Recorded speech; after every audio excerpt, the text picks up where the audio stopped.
सब घर वालों ने तुमसे एक बार बोल दिया है ना कि उसने चोरी नहीं की तो तुम समझने की कोशिश क्यों नहीं कर रही हो? तुम तो बस अपनी बात को लेकर चोरी काजल ने ही की। बस करो अब। तुम्हें नहीं लगता कि तुम ज्यादा ही उस पर कुछ शक कर रही हो? अच्छा, मैं शक कर रही और हूँ? एक बात मेरे ध्यान काजल, बिना सबूत के किसी पे इल्जाम नहीं लगाना चाहिए।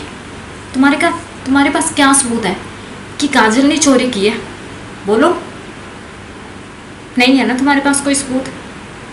फिर तुम इतनी यकीन के साथ कैसे कह सकती हो कि काजल ने ही चोरी की है? सबूत का क्या? मैंने बोला ना काजल ने कमाल चोरी है की है। तुम्हारी भी। अच्छा, तो तुम्हारा मतलब है मैं झूठ बोल रही हूँ? अरे मेरी बात भी तो बस सुनो। काजल, चोरी की बात तो अलग है, लेकिन जो कुछ तुम फैमिली वालों के सामने बोल रही हो ना, अरे कभी तो अपने दिमाग का इस्तेमाल कर लिया करो कि फैमिली वालों के सामने बोलना क्या होता है। तुम्हारे दिमाग में तो जो आता है तुम बोलते चली जाती हो, ना कुछ सोचती हो ना समझती हो किससे क्या कहना है किससे क्या नहीं कहना है। नहीं, तुम्हें तो कोई फर्क ही नहीं पड़ता। बस अपनी एक ही बात की रट लगा रखी है, काजल ने चोरी की है, काजल ने चोरी की है। अरे बाबा, काजल ने चोरी नहीं की है। वो तो बेचारी, बस तुम तो हाँ मैं काजल की मानती हूँ साइड कि लो। काजल एक काम वाली है, जाता है शक हो जाता है, लेकिन लेकिन रचना, तुम्हारे पास भी कोई सबूत होना चाहिए। अगर तुम्हें इतनी यकीन के साथ कह रही हो ना कि काजल ने चोरी की है, तो तुम भी कोई सबूत लेके आओ ना। तुम्हारे पास तो कोई सबूत ही नहीं है, और जब कोई सबूत ही नहीं है तो तुम कैसे कह सकती हो कि चोरी उसने की है? देखो रचना, जब तुम्हें सबूत मिल जाएगा ना, तब तुम फिर से अपनी बात जोर जोर से पूरे घर में चिल्ला के बोल देना कि हाँ जी काजल ने चोरी की है। अब बेवजह ये नाटक करना ना बंद करो प्लीज। इतने दिनों से तुमने फैमिली वालों का दिमाग खराब कर रखा है। बस तुम तो किसी की बात ही तक नहीं सुनती हो। अगर तुम्हें कोई बड़ा समझाने के लिए आता है तो उल्टा उसके क्या करती हो, उन्हें चार बातें सुना देती हो बस। रचना, ये जो तुम अपना इस तरह से बिहेवियर कर रही हो ना, अगर मान लो कि काजल ने चोरी भी की होगी ना, तो अगर काजल ने चोरी भी की होगी ना, लेकिन तुम जैसा बिहेव कर रही हो ना फैमिली के साथ, तो सबको यही लगेगा। मतलब तुम समझने की कोशिश करो, तुम्हारी बात पे फिर कोई विश्वास ही नहीं करेगा।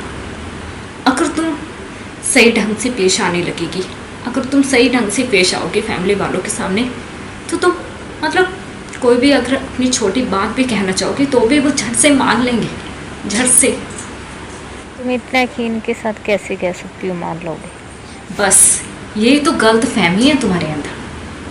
तुम्हें समझा समझा के ना कोई, खैर छोड़, मैंने जो तुम्हें कहना था कह दिया। तुम्हारा खुद का दिमाग है। पहले रचना, अगर तुम मुझे अपनी बड़ी बहन मानती हो ना, तो प्लीज़ ठंडे दिमाग से सोच कर देखो कि तुम क्या कर रही हो क्या नहीं कर रही हो। फिर तुम्हें पता लगेगा कि तुम क्या गलत कर रही हो क्या सही कर रही हो। अगर तुम्हें पता चल जाएगा कि तुम क्या गलत कर रही हो सही कर रही हो, तो बस सब सॉल्व हो जाएगा। मैं तुम्हें तो यही बताना चाहती हूँ और कुछ नहीं बताना चाहती हूँ। मैं तुम्हारा बुरा नहीं चाहती हूँ, लेकिन पता नहीं तुम्हें क्या हो गया। अगर तुम्हें कोई समझाने भी आता है तो तुम्हें लगता है कि तुम्हारा कोई बुरा चाहता है। अरे क्यों तुम्हारा कोई बुरा चाहेगा?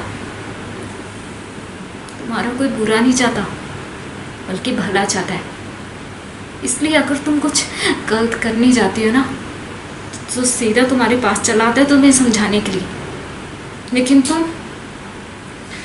जब तुम उस बात का गलत मतलब निकालती हो ना, अपने माइंड में वो गलत फहमी लेके आती हो ना, तब सबको फिर गुस्सा आता है। तो फिर गुस्सा तो आएगा ना। रचना, ये तुम्हारा घर है, तुम्हारी फैमिली है, तुम मेरी बहन हो। मैं तुम्हारा कभी बुरा नहीं चाहूँगी, कभी नहीं। ये बात समझने की कोशिश करो। अगर हाँ चलो मानते हैं, अगर तुम्हें लग रहा है कि काजल ने चोरी की है तो ठीक है, हम सबूत ढूंढेंगे ना। तुम बेकार की टेंशन मत लो। और सबको गुस्सा इसलिए आता है कि तुम बेवजह फैमिली वालों से पता नहीं क्या के बोलती थी, उनकी बात सुनती नहीं हो और गलत मतलब निकाल लेती हो। बस इसी बात का गुस्सा आता है। रचना, आई होप कि तुम मेरी बात समझ गई होगी। अब ना जरा फैमिली वालों के सामने अच्छा सा फेस लेके जाना और अच्छा से रिएक्ट करना, और जो कुछ भी बोलना ना प्लीज़ उनसे हाथ जोड़ के माफ़ी तो मांग लेना, इतना तो कर ही सकती हो ना। और जहाँ तक काजल की चोरी की बात है ना, वो हम दोनों उसके खिलाफ सबूत ढूंढकर फिर, हाँ अगर सबूत होगा ना तो काजल भी कुछ नहीं बोल पाएगी, फिर बस उसे माननी पड़ेगी अपनी गलती। ठीक है, ठीक है रचना, अब तुम रेस्ट करो। हम कल काजल के खिलाफ कोई सबूत ढूंढेंगे, ठीक है।